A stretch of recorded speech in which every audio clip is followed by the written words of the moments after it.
Hi viewers, இப்ப நம்ம பார்க்க போற ப்ராப்பர்ட்டி 1 ஏக்கர் 50 சென்ட் சூப்பரான ஃபார்ம் ஹவுஸ் சேலுக்கு வந்திருக்குங்க. இந்த ப்ராப்பர்ட்டி நீங்க ஃபுல்லா பாருங்க. ஒரு சூப்பரான ப்ராப்பர்ட்டி. பொள்ளாச்சி லொகேஷன்ல இந்த ப்ராப்பர்ட்டி அமைஞ்சிருக்குங்க. பொள்ளாச்சிக்கு தெற்கு சைடு ஆலியார் லொகேஷன்ல இந்த ப்ராப்பர்ட்டி வந்திருக்கு. ஆலியார்ல இருந்து ரொம்ப பக்கமா இருக்கும். நல்ல லொகேஷனுங்க, தண்ணிக்கு பிரச்சனையே இருக்காதுங்க. வீடியோ உங்களுக்கு ஃபுல் டீல் உங்களுக்கு கொடுக்குறேன், நீங்க பாருங்க. சூப்பரான ப்ராப்பர்ட்டி. உள்ள ஒரு ஃபார்ம் ஹவுஸ் இருக்குங்க, சின்ன ஒரு ஃபார்ம் ஹவுஸ். நீங்க வந்தா போனா தங்கிக்கலாம். அவ்வளவு ஒரு சூப்பரான ப்ராப்பர்ட்டிங்க. உள்ள தென்னமலை போட்டிருக்காங்க. தென்னமலை வந்து ஒரு 3 வருஷம் இருக்கும். நல்ல வியூ பாயிண்ட்டுங்க. வியூ பாயிண்ட் சூப்பரா இருக்கும். இந்த லேண்ட் 1 ஏக்கர் 50 சென்ட் வாங்கி நீங்க ரெசார்ட்டே பண்ணலாம். அவ்வளவு ஒரு சூப்பரான ப்ராப்பர்ட்டிங்க. ஒரு ஃப்ரூட்டபிளான ப்ராப்பர்ட்டி. எல்லா வசதியும் தொட்டி, ரிங்கு தொட்டி, போரு, சர்வீஸ், வீடு எல்லாமே நமக்கு இருக்கு. பொள்ளாச்சி லொகேஷன்ல இருக்கங்காட்டி கண்டிப்பா ப்ராப்பர்ட்டி பிடிக்கும். இந்த ப்ராப்பர்ட்டி பிடிச்சதுன்னா கண்டிப்பா நம்ம சேனலை சப்ஸ்கிரைப் பண்ணிட்டு நீங்க கால் பண்ணுங்க. நல்ல ப்ராப்பர்ட்டி உங்களுக்கு வாங்கி கொடுக்கலாம்.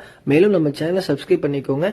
இந்த மாதிரி ப்ராப்பர்ட்டி கண்டிப்பா உங்களுக்கு வந்துட்டே இருக்கும். நிறைய ப்ராப்பர்ட்டி நம்ம சேனல்ல போட்டிருக்கோம், நீங்க செக் பண்ணி பாருங்க. உங்களுக்கு எந்த ப்ராப்பர்ட்டி உங்களுக்கு சூட்டபிளோ நீங்க கால் பண்ணலாம்.